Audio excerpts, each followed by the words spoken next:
Assalamualaikum warahmatullahi wabarakatuh. Selamat pagi teman-teman semua. Gimana kabarnya hari ini? Semoga selalu dalam keadaan sehat ya. Saya di sini akan melanjutkan presentasi dari saudari Maulina. Selanjutnya kita akan membahas materi tentang konsep laba dalam tataran pragmatik. Konsep laba dalam tataran pragmatik berkaitan dengan pengaruh informasi laba terhadap perubahan perilaku para pemakai laporan keuangan. Pada tataran ini, teori menekankan pada pembahasan reaksi pihak yang dituju oleh informasi akuntansi. Tataran pragmatik dalam teori komunikasi berkepentingan untuk menentukan apakah pesan sampai kepada penerima dan mempengaruhi perilaku sebagaimana diarah. Teori akuntansi pragmatik memusatkan perhatiannya pada pengaruh informasi terhadap perubahan perilaku pemakai informasi akuntansi. Informasi diharapkan mempunyai pengaruh apabila informasi tersebut benar-benar digunakan oleh para pemakai karena menurut persepsi pemakai, informasi tersebut mempunyai manfaat, kualitas, dan juga nilai informasi. Prediktor aliran kas ke investor. Perekayasaan akuntansi meyakini bahwa angka laba dan komponennya yang diukur atas dasar asas akrual merupakan perubahan indikator yang lebih baik. Aliran kas yang diterima atau diharapkan investor akan dipengaruhi oleh kemampuan perusahaan untuk menciptakan kas yang cukup guna membayar semua kewajiban pada saatnya, mendanai keperluan operasi, reinvestasi, membayar bunga, dan membayar dividen. Kemampuan menciptakan kas tersebut akan ditentukan oleh kemampuan perusahaan mendatangkan laba jangka panjang yang memadai. Oleh karena itu, investor dan kreditor harus memprediksi kemampuan melaba jangka panjang. Untuk itu, investor dan kreditor memerlukan informasi laba pada masa lalu guna memprediksi laba di masa yang akan datang. Di sini dapat dikatakan bahwa laba merupakan prediktor aliran kas ke investor, sebenarnya menunjukkan bahwa laba menentukan harga saham.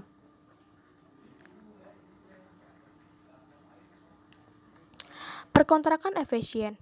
Kontrak efisien adalah kontrak yang tidak banyak menimbulkan persengketaan dan yang mendorong banyak pihak yang berkontrak melaksanakan apa yang diperjanjikan. Aspek pragmatik laba dalam pengontrakan efisien didasarkan pada gagasan bahwa kontrak akan efisien jika laba akuntansi menjadi kriteria dalam kontrak tanpa memandang aspek sematik laba tersebut. Pengendalian manajemen. Laba mempunyai peran penting dalam suatu sistem pengendalian manajemen. Sistem ini dirancang untuk mengarahkan perilaku para manajer agar mereka memaksimumkan kepentingan dirinya atau divisinya.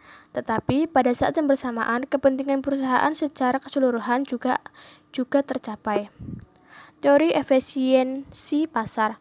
Reaksi pasar modal terhadap informasi dapat digunakan untuk mengukur atau menguji kebermanfaatan informasi. Hubungan antara informasi dan harga saham dibahas dalam konteks yang disebut efisiensi pasar.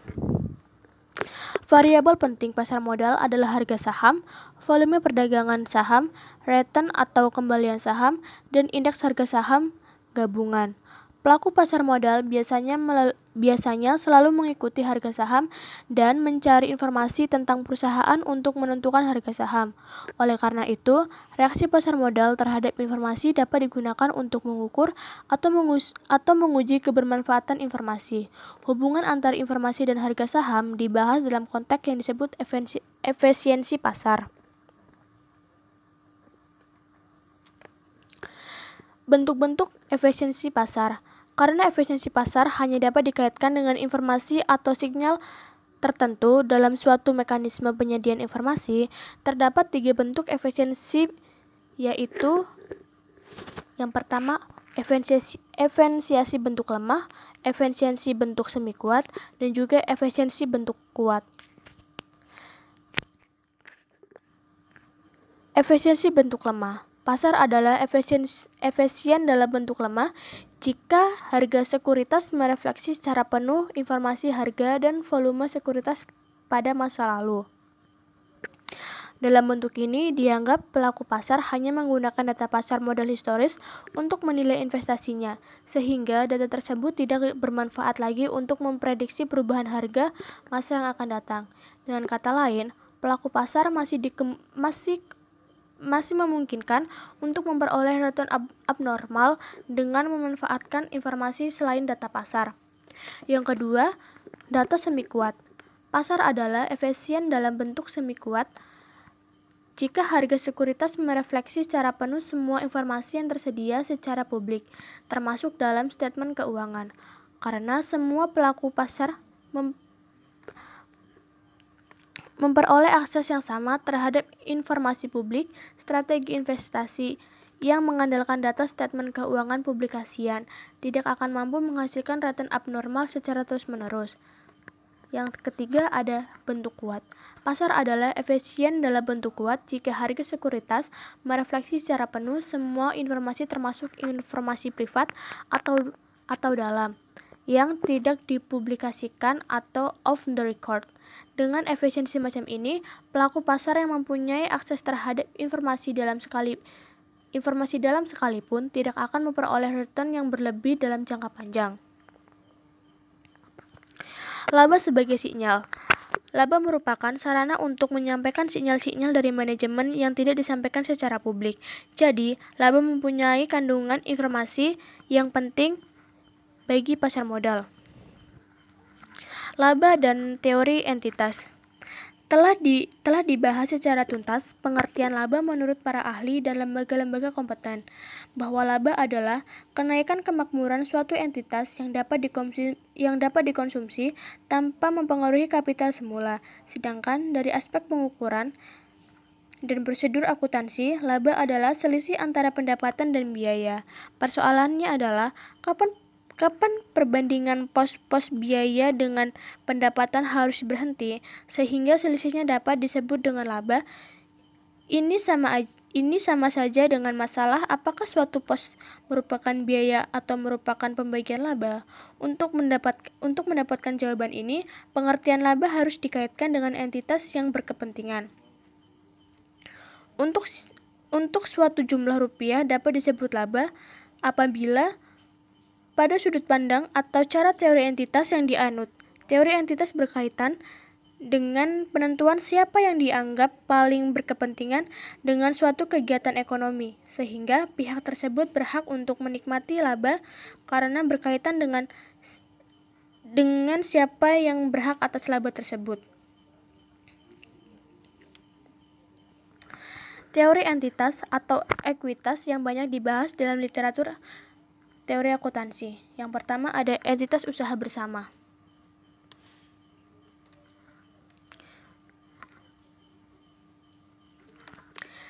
Entitas usaha bersama dengan sudut pandang ini, kesatuan yang menjadi pusat perhatian akuntansi adalah kegiatan usaha bersama yang melibatkan berbagai pihak sebagai bagian dari kegiatan ekonomi. Semua partisipan menanggung segala aspek kegiatan bersama sehingga mereka disebut secara bersamaan sebagai pemegang pancang atau stockholders yang terdiri atas manajer, karyawan, pemegang saham, kreditor, pelanggan, pemerintah, dan juga masyarakat. Perusahaan berfungsi sebagai alat pengikat, pengancang, atau pusat atau nexus kegiatan. Entitas usaha atau bisnis.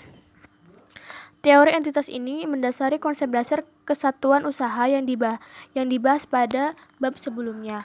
Perusahaan dipandang sebagai orang atau badan yang berdiri sendiri, bertindak atas namanya sendiri, serta terpisah dari investor, kreditor, dan pihak eksternal lainnya.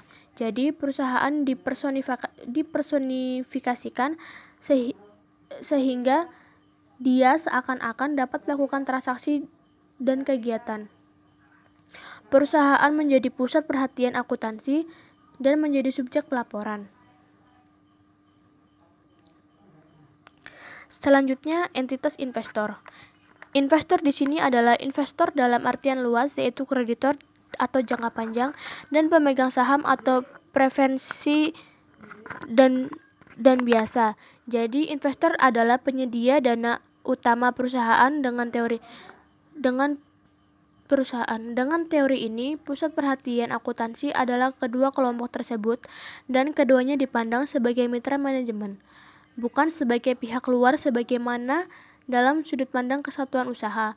Dengan kata lain, perusahaan melalui manajemen bertindak atas nama investor. Oleh karena itu, pelaporan keuangan harus dilakukan untuk kepentingan kedua kelompok tersebut.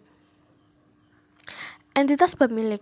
Teori entitas ini memandang pemegang saham atau baik itu biasa dan juga istimewa sebagai pemilik atau preparator dan menjadi pusat perhatian akuntansi. Kreditor dianggap sebagai pihak luar, pemegang saham tetap menjadi mitra manajemen. Aset menjadi milik pribadi pemegang saham sehingga utang merupakan keharusan pemegang saham. Artinya, pemegang saham menanggung segala risiko yang berkaitan dengan utang. Dengan sudut pandang ini, aset beralih menjadi perhatian utama pemegang saham. Entitas pemilik residual. Konsep entitas ini memandang pemegang saham biasa atau residual equity sebagai pusat perhatian akuntansi. Pendekatan ini sebenarnya tidak berbeda dengan sudut pandang pemilik atau properti konsep yang telah dijelaskan sebelumnya. Hanya dalam pendekatan ini pemilik adalah pemegang saham biasa. Pemegang saham istimewa dianggap sebagai pihak luar sehingga dividen untuk mereka dipandang sebagai biaya. Selanjutnya, entitas pengendali. Konsep ini tidak secara langsung berkaitan dengan makna laba, tetapi lebih berkaitan dengan penyajian data akuntansi secara keseluruhan. Teori ini menitik beratkan pandangan kepada pihak yang mengendalikan atau to control sumber ekonomi perusahaan tanpa memperhatikan kepemilikan. Seperti konsep kesatuan yang lain, pengendalian hanya dapat dilakukan oleh manusia dan karenanya siapa yang mengendalikan sumber ekonomi perusahaan harus diidentifikasi dan kemudian akuntansi memusatkan perhatiannya pada para pengendali tersebut. Dengan demikian, tujuan dan fungsi akuntansi atau pelaporan keuangan dapat lebih mudah ditafsirkan tanpa harus mengadakan abstraksi semu seperti kesatuan usaha atau kesatuan dana. Konsep ini sebenarnya sejalan dengan konsep kesatuan usaha, tetapi konsep ini lebih menekankan pada orang yang mengelola dana atau manajemen daripada menekankan pada wadah atau kesatuan operasinya. Yang terakhir ada entitas dana. Dana atau fund mempunyai dua pengertian yang saling dirancukan. Dana dapat diartikan sebagai kas atau uang, aset liquid atau sumber keuangan atau financial resource yang dapat digunakan untuk mendanai suatu kegiatan, program, atau proyek dalam rangka mencapai tujuan tertentu atau spesifik. Dana juga dapat diartikan sebagai kesatuan, wadah, atau pusat yang dapat berupa kegiatan, program, atau proyek yang didanai dengan aset liquid tersebut. Dengan demikian, dana dapat berarti sebagai kesatuan akuntansi atau accounting entity. Konsep ini memandang bahwa kegiatan, program, proyek, atau unit kegiatan lainnya sebagai kesatuan atau entitas yang berdiri sendiri dan menjadi pusat pelaporan yang disebut dana. Sumber keuangan yang dianggarkan dan diserahkan untuk pelaksanaan kegiatan dipertanggungjawabkan melalui kegiatan tersebut sebagai dana yang berdiri sendiri terpisah dengan dana lain. Untuk itu diperlukan seperangkat sistem akuntansi yang dapat menghasilkan dana akuntansi dan manajemen keuangan untuk mempertanggungjawabkan kesatuan dana tersebut. Sekian presentasi dari saya kembalikan ke moderator.